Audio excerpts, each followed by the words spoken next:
दिनै जाबाय 1 डिसेम्बर बयनिबो नखरनि अख्रां फारसे गोजौआव नायोब्ला बयनिबो नखराव बयनिबो न'आव हाथरखि नुनो मोनसिगोन। मोनफ्रोमबो गिर्जाफोराव हाथरखि नुनो मोनसिगोन।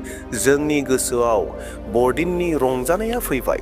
येस अनजाग्रा प्रियफोर, 1 डिसेम्बरनिफ्राय लानानै जोंनि गोसोआव बरदिनखौ लानानै मोनसे उत्साहया फैबाय।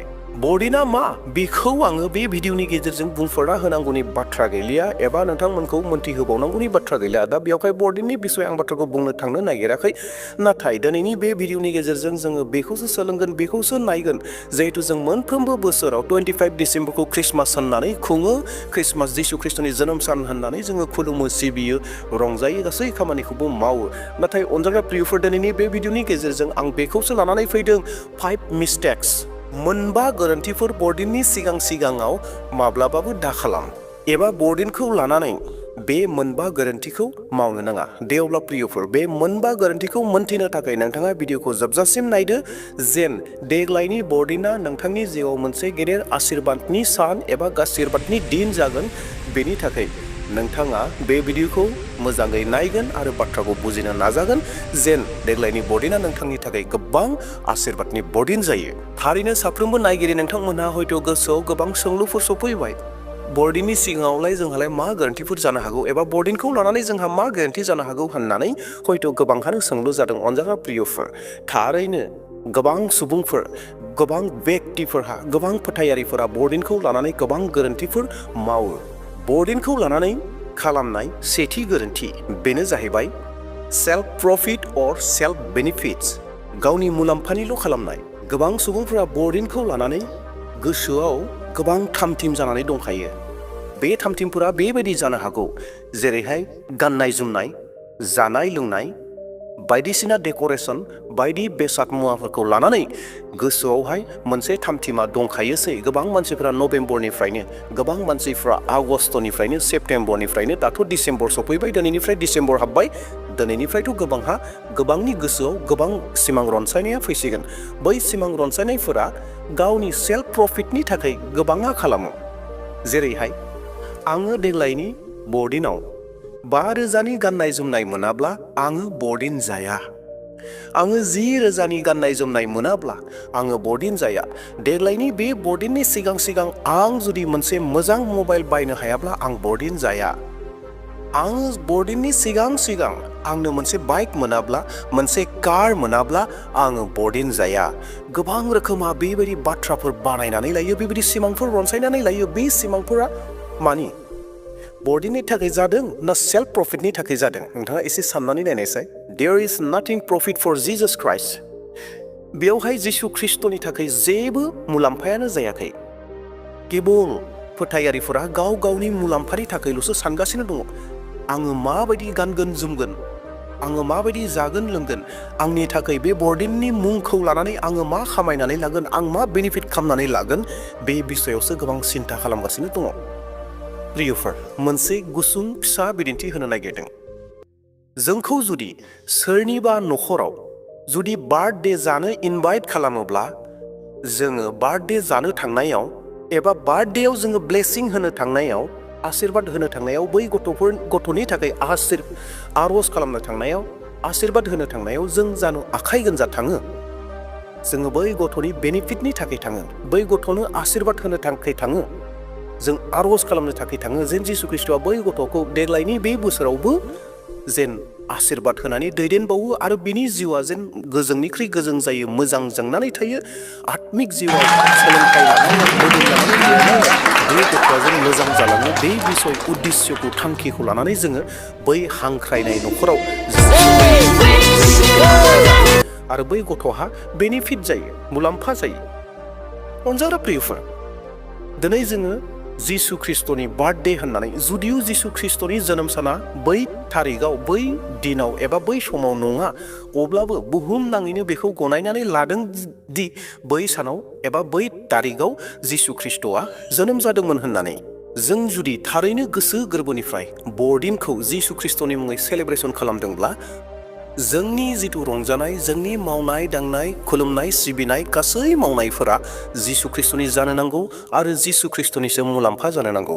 अनजाग्रा प्रियफोर, बे भिडिअनि गेजेरजों आं बेखौ बुंनो नागिराखै गाननाय जोमनाय जानाय लोंनाय जोंनि बर्डिनाव बेफोर थानो नाङा बेफोरखौ आं बुंनो नागिराखै नाथाय जाय सुबुंफोरा गोसोआव बेबायदि थांखि खालामो बेबायदि सानो जे आङो गावखौ देग्लायनि बोसोराव बेबायदि देलायगोन 5 रोजानि 10 रोजानि 20 रोजानि 50 रोजानि देलायगोन गाननाय जोमनाय जानाय लोंनाय गासैखौ मावगोन जुदि बेखौ मोनाब्ला आङो बर्डिन खुङा बेखौ मोनाब्ला आङो गिर्जायाव थाङा बेफोरबायदि बाथ्राफोरा जोंनि गोसोआव फैनो नाङा बेनिखायनो उपदेशगिरि 2:9 सिरिया बेबायदि बुंदों बेफोरो नंखाय बाखायल' बेफोर गासैबो बारखौ हमनो हास्थायनाय बादिल' बेनिखाय लागारबो नोङो मोनदेरनो हास्थायनायनिख्रुइ नोंहा जे दं बेयावनो गोजोनै थानाया साबसिन जोंनि गोसोआ बे बिसोराव बेबायदि जानो नांगोन आङो बयनिनि थाखाय गाननाय जोमनाय मोनब्लाबो मोनाब्लाबो गोबां जानो लोंनो मोनब्लाबो मोनाब्लाबो आंहा जा दङ बेजों खुसि जागोन आरो जिसु ख्रिस्टखौ आङो खुलुमगोन सिबिगोन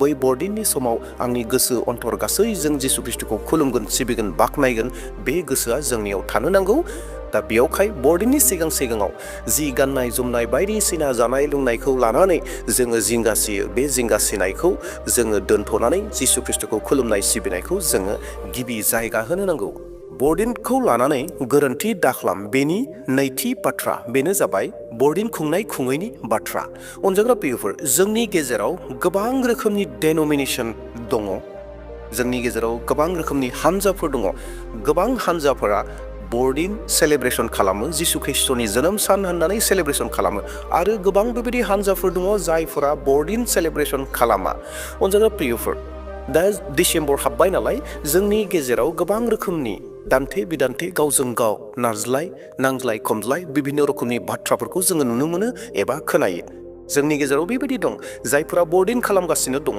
बर्डिन खालामग्राफोरा बर्डिन खालामै सुबुंफोरखौ बुंगोन नोंसोर मानो बर्डिन खालामा होननानै आरो जायफोरा सेलेब्रेशन खालामा बिसोरो बर्डिन खुंग्रा व्यक्तिफोरखौ बर्डिन सेलेब्रेशन खालामग्रा सुबुंफोरखौ बिसोर बुंगोन नोंसोर मानो बर्डिन सेलेब्रेशन खालामो जिहेतु बाइबेलाव जिसु ख्रिस्टनि जोनोम तारिखखौनो दिन्थियाखै नोंसोर मानो खालामो होननानै बेफोरबायदि गोबां गावजों गाव दान्थे बिदान्थे खालामो अनजाग्रा प्रियफोर बे बिषयाव जों साबधान जानि बे बिषयाव जोङो सांग्रां जानि जोंखौ सैताना बे बिषयाव नांज्लाय खमज्लाय खालामहोआ अनजाग्रा प्रियफोर जायफ्रा बर्डिन खालामगासिनो दङ बिसोरो बर्डिन खालामथों जिसु ख्रिस्टखौनो बाख्नायथों आरो जायफोरा बर्डिन खालामा नोंसोरबो बेबायदिनो जिसु ख्रिस्टखौ बाख्नायदो जेरैहाय नोंसोर बर्डिनखौ खुङाखै बेबायदिनो नोंसोरो बाख्नायदो जिहेतु बाइबेलाव बर्डिनखौ खुं होननानै बुङाखै जिहेतु बाइबेलाव बर्डिनखौ दाखुं होननानैबो बुङाखै दा बेयावखाय जायफोरा खालामदों बिसोरो जिसु ख्रिस्टनि गौरबनि थाखाय खालामथों आरो जायफ्रा खालामाखै बिसोरबो जिसु ख्रिस्टनि गौरबनि थाखायनो जाथों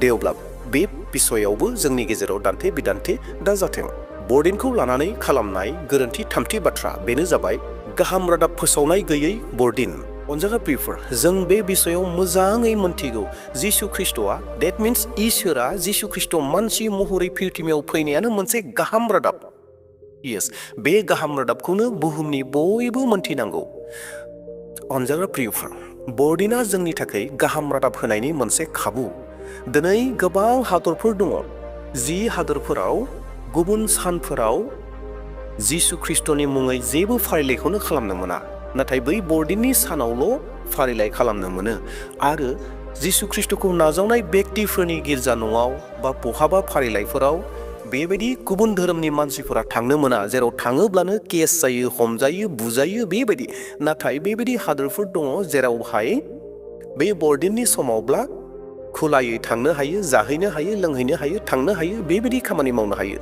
जिसु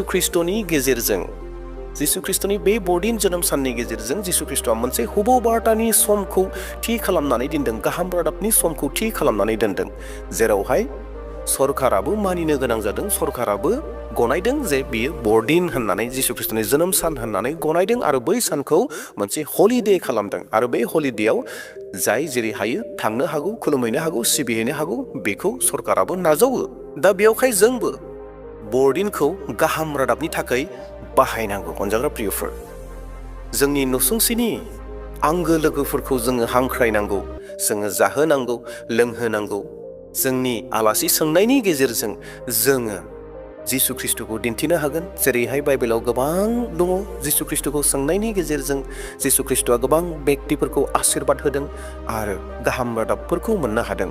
दा बेयावहाय बरदिना गाहाम रादाब होनायनि सान, बरदिना गाहाम रादाब जुदि गैयाब्ला मिनिंलेस जानानै थागोन। दा बेयावहाय अनजाग्रा प्रियफोर, बे देग्लायनि बरदिनाजों गाहाम रादाबनि बरदिन जागोन। दा बेयावहाय नोंनि नसुंसेयारि लोगोफोरखौ, नोंनि लोगोफोरखौ, नोंनि अनजाग्रा लोगोफोरखौ हांख्रायदो आरो गाहाम रादाबखौ होदो। गाहाम रादाब गोनां बरदिन खालामदो। बरदिनखौ लानानै खालामनाय ब्रैथि मिस्टेक एबा गोरोन्थि बेनो जाबाय रावखौबो हेफाजाब होयै एबा रावनोबो बान्था होयै। समस्त बुहुमनि थाखायनो जिसु ख्रिस्टनि फैनाया सुबुं माहारिफोरनि थाखाय मोनसे बान्था। इसोरा जोंनो लागै जिसु ख्रिस्टखौ बान्था महरै हरदों आरो बे बान्थाखौ जाय सुबुंफोरा नाजावो बासायजानायखौ मोनो। That means जिसु ख्रिस्टनि फैनायनि गेजेरजों बे बान्थाखौ जोङो मोनबाय आरो गासैबो रोखोमनि मानसिफोरा, सुबुंफोरा जिसु ख्रिस्टनिफ्राय मदद एबा हेफाजाबफोरखौ मोननो हाबाय। अनजाग्रा प्रियफोर, बरदिननि सिगां एबा बरदिननि बे बोथोराव जोङो जोंनि गोसोआव मोनसे बाथ्राखौ गोसोआव लानो नांगौ। जिसु ख्रिस्टआ जिहेतु गावनो मोनसे बान्था महरै जोंनियाव फैबाय, बुहुमाव फैबाय साफ्रोमबो मानसिफोरनो लागै। दा जोंनियाव जा दङ, जोंनियाव थानायफोरनि गेजेरजों जोंनि धोन दौलतखौबो जोङो बरदिननि थाखाय जोङो बाहायनांगौ। बे जाहैबाय सोरबा गैजारोङै बेक्तिफोरनो जोङो एसेब्लाबो मदद होनो नांगौ, हेफाजाब होनो नांगौ, बान्था होनो नांगौ। मानोना जिसु ख्रिस्टआ गावनो बान्था। इब्रायारि 13:16 गाहाम हाबा मावनो आरो गावजों गाव हेफाजाब होज्लायनो दाबावगार, मानोना बेफोर बुलिजोंनो इसोरा खुसि जायो। दे अब्ला अनजाग्रा प्रियफोर, हानायमानि गावनि केपासिटि बायदि क्रिसमासनि सिगाङाव जोंबो सोरनोबा बान्था होनो सोलोंनि, गिफ्ट होनो सोलोंनि। मानोना जिसु ख्रिस्टआ गावनो जोंनि मानसि सुबुं माहारिनि थाखाय गिफ्ट जानानै फैदोंब्ला जोंबो जिसु ख्रिस्टनि अननायखौ होनायनि गेजेरजों दिन्थिनि आरो मिनिंफुल क्रिसमासखौ जोङो खालामनि। दे दानाब्ला फैदोनि बाथि बाथ्रा, क्रिसमासखौ लानानै गोरोन्थि मावनाय बाथि बाथ्रा बेनो जाहैबाय क्रिसमासनि समखौ गावनि थाखायसो बाहायनाय। येस अनजाग्रा प्रियफोर, जों गोबां बेक्तिफोरखौ, गोबां सुबुंफोरखौ नुनो मोनदों क्रिसमासनि जिथु सम दङ, खुलुमनाय सिबिनायनि जिथु सम दङ, इसोरखौ जिसु ख्रिस्टखौ बाख्नायनाय सिबिनायनि सम दङ, बै समफोरखौ गोबां फोथायारिफोरा गावनि थाखायसो बाहायो। गावनि जानाय लोंनायनि थाखाय, गाननाय जोमनायनि थाखाय, थाबायनायनि थाखाय, बेरायनायनि थाखाय, मस्ति खालामनायनि थाखाय गोबां बेक्तिफोरा समखौ बाहायो। नाथाय बे क्रिसमासनि समा सोरनि सम? बे जाहैबाय जिसु ख्रिस्टखौ खुलुमनाय सिबिनायनि सम। दा गोबां फोथायारिफ्रा बे बेलायाव गोरोन्थि मावो। हयथ' बेखिनियावनो सोरबाया ओरैबो साननो हागौ, ओरैबो बुंनो हागौ, जों अब्ला जिसु ख्रिस्टखौ केबल क्रिसमासनि समावल'सो बाख्नायनो, खुलुमनो, सिबिनो हायो नामा होननानै सोंलु फैनो हागौ। अनजाग्रा प्रियफोर, बाथ्राफोरा बेबायदि नङा। नाथाय जों जिहेतु क्रिसमास होननानै मोनसे स्पेसियेल फारिलाइ लादों, जिसु ख्रिस्टनि जोनोम सान होननानै लादों, अब्ला जों जुदि जोनोम सान होननानै लादोंब्ला जोंनि गासै समफोरा जिसु ख्रिस्टनि थाखाय जानो नांगोन। जोंनि जानाय लोंनाय, गाननाय जोमनाय, मावनाय दांनाय गासैबो जिसु ख्रिस्टनि थाखाय जानो नांगोन। जों जुदि जिसु ख्रिस्टखौ खुलुमनो, सिबिनो थाखाय गिर्जायाव थाङालाबानो गावनि न'आव जानाय लोंनायाव जुदि मुखुब जानानै थायोब्ला, जों जुदि गावनि न'आवनो आलासिफोर सोंनायावल' जोङो गावनि समखौ जुदि हगारजोबनानै होयोब्ला जोङो बबे समाव जिसु ख्रिस्टखौ बरदिननि समाव खुलुमबावगोन? दा बेयावबो जोङो गोबां साबधान, सांग्रां जानाया मोजां। अनजाग्रा प्रियफोर, क्रिसमासनि बिसयखौ लानानै एबा क्रिसमास बोथोरखौ लानानै एबा क्रिसमासनि सिगाङाव एबा क्रिसमासनि समाव जोंहा बेफोरबायदि गोरोन्थिफोरा जायो। दा बेयावहाय बेफोराव साबधान थागोन, जों जेन बेफोर गोरोन्थिखौ खालामा आरो जों जेन मोजां क्रिसमासखौ खुंनो हायो। बेनि थाखाय बे भिडिअखौ लानानै फैनाय जादोंमोन। आसा खालामदों नोंथांमोना बेखौ नुनानै एसेब्लाबो गोसोआव माबा मोनसे जाखांदों एबा माबा मोनसे बाथ्राखौ सोलोंदों होननानै सानदों। नोंथाङा जुदि सोलोंदोंब्ला चेनेलखौ साबस्क्राइब खालामना लायाखैबा चेनेलखौ साबस्क्राइब खालामदो आरो लोगोसेनो मोनसे लाइक होदो आरो लोगोसे नोंथाङा सानोब्ला बेफोर बाथ्राफोरखौ गुबुनाबो मोन्थिथों, नोंथाङा दिनैनिफ्राय लानानै शेयार खालामनानै होदो। बरदिननि सिगाङाव बयबो जेन बे बाथ्राफोरखौ मोन्थियो। दे अब्ला प्रियफोर, इयुननि समाव भिडिअखौ लानानै फैफिनबावसिगोन। दिनैनि थाखाय बेसेबां दोनथ'नोसै। Thank you.